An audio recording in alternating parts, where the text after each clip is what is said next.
कोई भी बुराई दुनिया में सिर उठाती है तो ईश्वर एक नई लीला रचते हैं। वो कभी बाल रूप में, कभी योगेश्वर बनकर हर अधर्म को मिटा देते हैं। आज की कथा है तृणावर्त राक्षस की अंत की। एक ऐसा राक्षस जो हवा की तरह आता है और तबाही की तरह बर्बादी फैलाता है।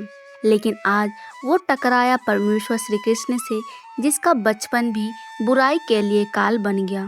मथुरा में कंस बेचैन था। पूतना और संकटासुर दोनों का अंत हो चुका था और उसे अब डर सताने लगा था।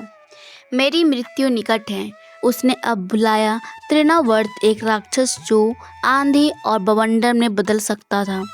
जा, कंस ने कहा, गोकुल में एक बच्चा है, उसे उठा ला या खत्म कर दे। गोकुल में सब सामान्य था। श्री कृष्ण अब थोड़े बड़े हो चुके थे, पर अब भी बाल रूप में चंचल और प्यारे। यशोदा माँ ने उन्हें स्नान करा के खूब सजाया और गोद में खिलाने लगी। तभी हवा का रुख बदल गया। चारों ओर धूल, पत्ते और तेज आंधी छा गई। गोकुल में तूफान सा दृश्य बन गया। लोगों के घरों दरवाजे बंद कर लिए। वो समझ नहीं पाए कि यह प्रकृति तूफान नहीं बल्कि तृणावर्त राक्षस का आगमन है।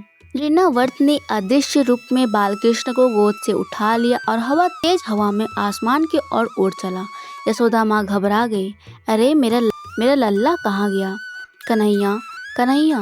पूरा गांव परेशान हो गया। चारों ओर अंधेरा छा गया था, किसी को कुछ नहीं दिख रहा था। नंद बाबा और गोप हर दिशा में कन्हैया को ढूंढने लगे, लेकिन तृणावर्त भूल गया था, जिसे वह एक साधारण बच्चा समझकर उठा लाया था, तो वह स्वयं परमात्मा है। जैसे जैसे तृणावर्त उसे ऊपर ले जाने लगा, उसे अपने शरीर पर एक भारी बोझ महसूस हुआ। उसका शरीर कांपने लगा और फिर श्री कृष्ण ने उसका गला पकड़ लिया। तृणावर्त ने देखा, उस बालक की आंखों में पूरा ब्रह्मांड चमक रहा था। तृणावर्त अब ना तो ऊपर उड़ पा रहा था, न नीचे उतर पा रहा था। उसका शरीर सुन्न होने लगा। वह चिल्लाया, कांपने लगा और अंततः धड़ाम वो एक विशाल चट्टान पर गिर पड़ा और वही उसका अंत हो गया। कृष्ण जी सही सलामत उसके ऊपर बैठे मुस्कुरा रहे थे।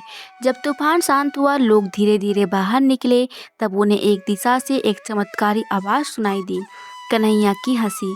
सब दौड़कर पहुंचे और देखा, एक विशाल शव के ऊपर कन्हैया बैठे मुस्कुरा रहे थे। यशोदा माँ ने उन्हें गले से लगा लिया और आंसुओं से भर लिया। तृणावर्त, जिसने जीवन भर तबाही मचाई, वो भी श्री कृष्ण के स्पर्श से मोक्ष को प्राप्त हुआ। ईश्वर का न्याय भी दया से भरा होता है। बालकृष्ण से हंसते हैं, पर उनकी हंसी में विश्व का कल्याण छिपा है। जिसने तूफान को हराया, जिसने अधर्म को गिराया, जो गोद से आसमान तक गया और फिर भूमि पर धर्म की जीत बनकर लौटा, वही है भगवान श्री कृष्ण। जय श्री कृष्ण।